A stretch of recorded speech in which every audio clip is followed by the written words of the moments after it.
Hi friends, Robin Nat here. This episode I wanted to talk about observing emotions. So I think sometimes we react quickly when we feel an emotion, or sometimes we just stuff it.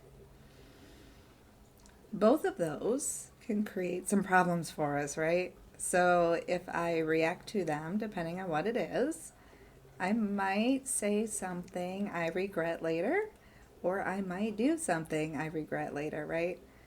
And then if I stuff it, it gets me through the moment, but then it festers and it just sits and it grows and grows and grows. So I kind of think of like a balloon. It festers, it gets bigger, this balloon gets bigger. The more emotions or situations I come across that I stuff more into it, it gets bigger and bigger. And at some point, this balloon pops, right?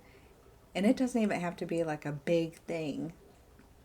I can just get triggered, or somebody could just rub me wrong on the wrong day, and boom, right? It all comes out.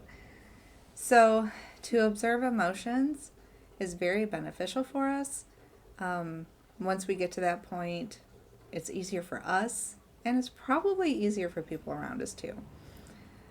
One of the reasons I think observing emotions is important is because when we don't observe emotions, when we aren't in a space yet where we can allow emotions to flow, we can kind of mix them up with our intuition. So when we're trying to tap into our intuition, but yet we're triggered, or we're sitting and we're thinking about something and we're having an emotion about what we were thinking, the intuition gets clouded. I'm sorry, I think I froze.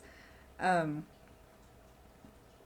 we may be misreading or not really tapped into our intuition based on whatever emotions we were feeling.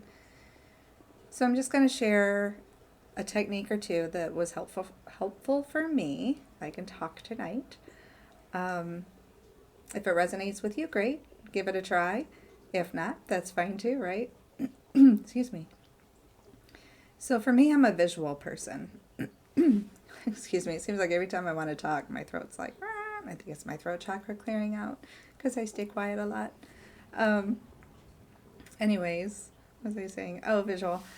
I'm a visual person, so for me, when I think of energy and emotions, I think of like an energy ball. Because in a sense, it is, right? Everything is energy. Our thoughts are energy. Our emotions are energy. So it's like this ball of energy. So in a situation that it might be upsetting, I almost envision like this ball that just kind of hits you, right? Like I've literally stepped back or kind of felt like a pushback just from a wave of overwhelming emotions. Have you guys ever felt that?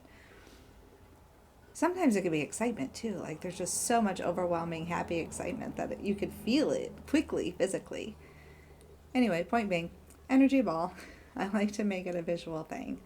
So, what helped me become an observer of my emotions was to really think about, first of all, to be aware.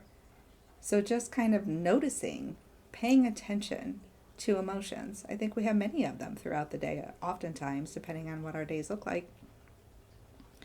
So just being aware of them without anything else, just awareness.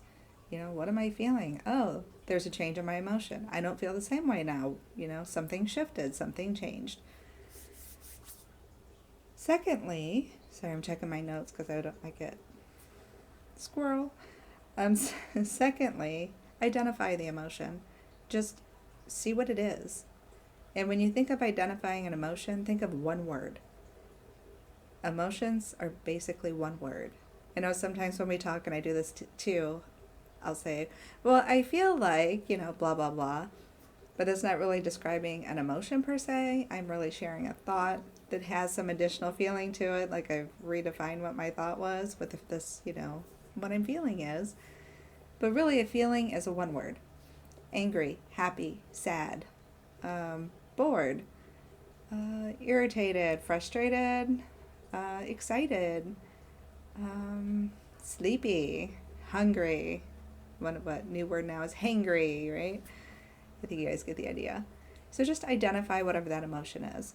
And it's something you could do even like right now to practice. If you have time and you're watching this video, what are you feeling? Check in. Are you interested? Are you bored? Um, are you happy? Are you sad? Are you still feeling right now like what you were feeling when you started the video? Do you notice changes?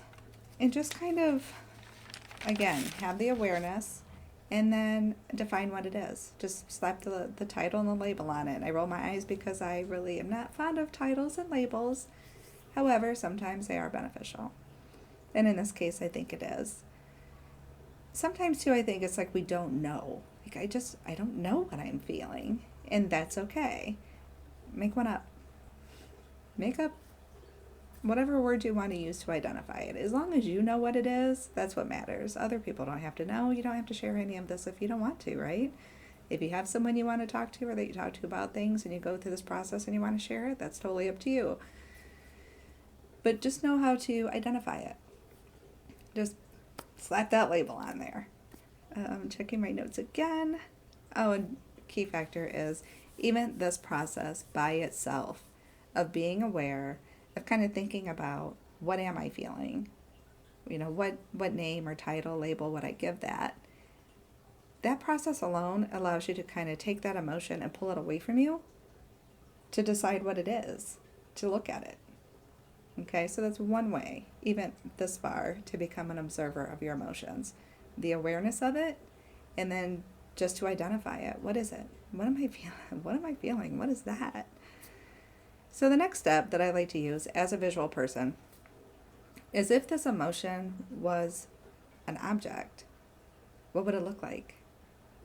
So I can use all 5 of my senses, if I choose, to identify it. Like, what picture would I give it? You know, is it big? Is it small?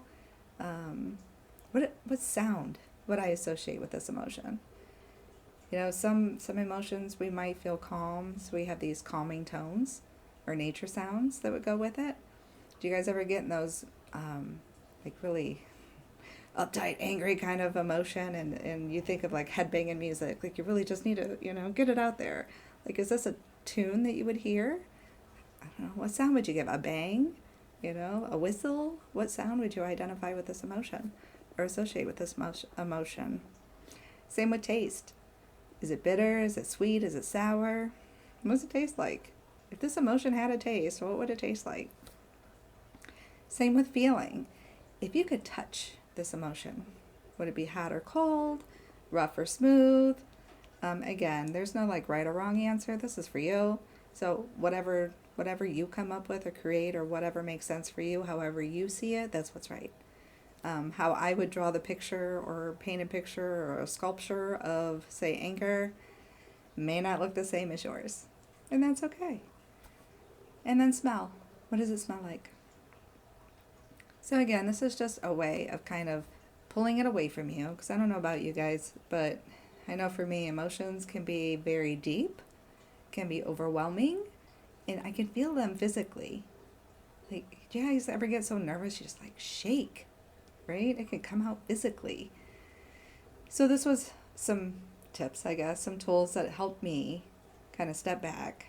And I don't even want to say I'm stepping back or pulling away or dissociating or anything, but it's just like taking it to see it, to look at it, to identify it, to know what it is, to notice the changes, just to increase my awareness and observe.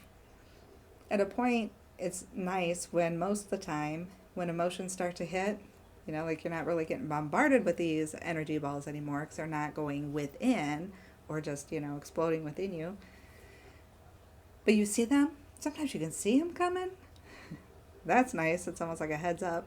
But you can kind of see them coming, or as soon as it hits and you feel it, you're like, oh, that makes me sad.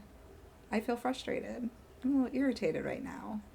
But how nice it is that you can identify it, say it. You still feel it.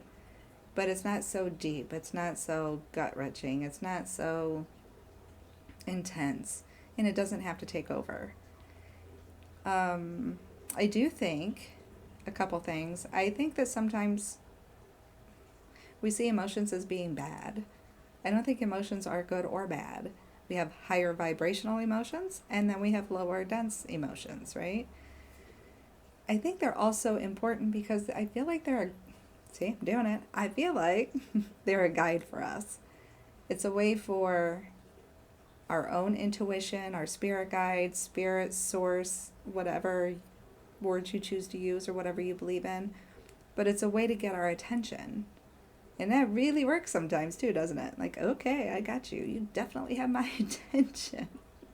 May not be in a good way, but you got it. But what do we do with it? And I think that's where we have been, I don't know, where we get off course, so to speak. So we want to be able to recognize it. And then there's next steps after, of course. You know, you can start to ask, like, why am I feeling this way? Or just find time to hold space for it, just to allow it to be and to acknowledge it. Excuse me. It's either telling us, well, it's telling us that something needs our attention, and it tells us when something does or doesn't resonate with us, right? And there's a lot of deeper conversation we could probably have with that. Excuse me, but this episode was really just to focus on kind of talking about observing them so that we're not absorbing them, that they're not taking over, that they're not so intense, that we're able to kind of pull it back a little bit and take a look at it. And again, what we do from there looks different for everyone. You know, sometimes I just hold the space, sometimes I send out Reiki, sometimes I let my mind do the work and I ask all kinds of questions. That looks differently for everyone, and how or what style works best for you.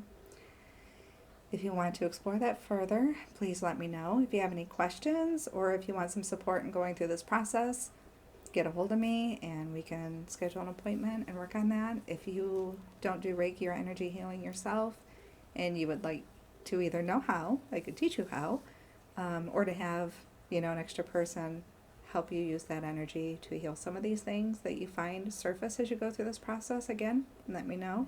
I'm available to help, and I hope that this video was helpful for you too.